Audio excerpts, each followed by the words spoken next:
Hazar Alzaki. I head government affairs for Microsoft Gulf.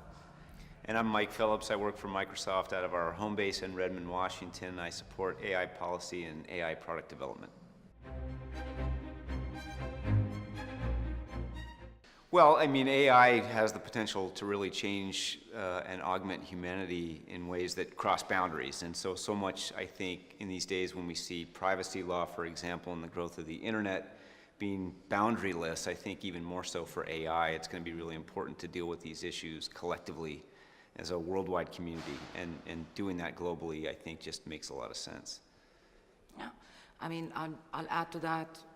We need to ensure that AI is used for global good, for humanity's good, and I think certain regulatory frameworks have to be created to ensure that we address concerns like data privacy, workforce reskilling, ethical issues that could be related to it, and so forth.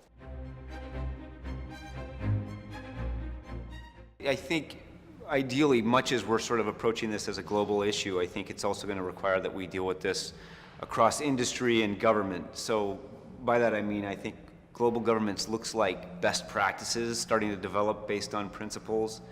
It looks like testing in different places and working together to figure out what works.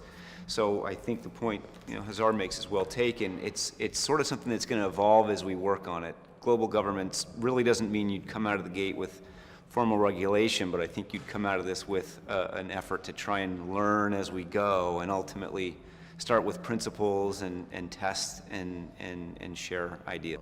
Because it's a new area for everyone, I think we have to have the agility of the regulatory frameworks to improve on them as we move forward.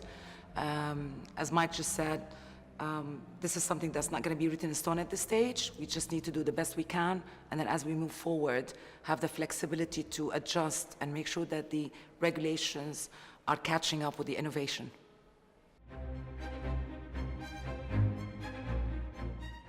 Oh, they're interested, that's for one.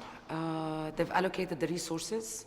I mean, needless to say, Ministry of AI, the Minister of AI, the interest is there, the human capital is there, the vision is there.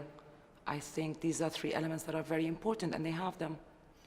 Yeah, it's a very forward-looking state. I think, societies and governments that are willing to embrace these new technologies and support them and experiment with them are going to be placed to just fare better. I think those that approach sort of with an overly cautious eye, not that there aren't good, important societal questions that need to be answered, but I do think the UAE is well poised because it's displayed its willingness to experiment and embrace technology and invest in technology, and I think that just gives it an incredible leg up.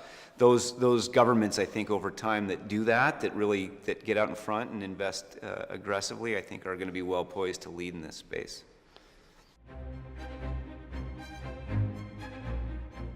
Necessary. We're on track, I think. We're doing something about it. Optimistic. Cautious. Ambitious, probably. Yeah.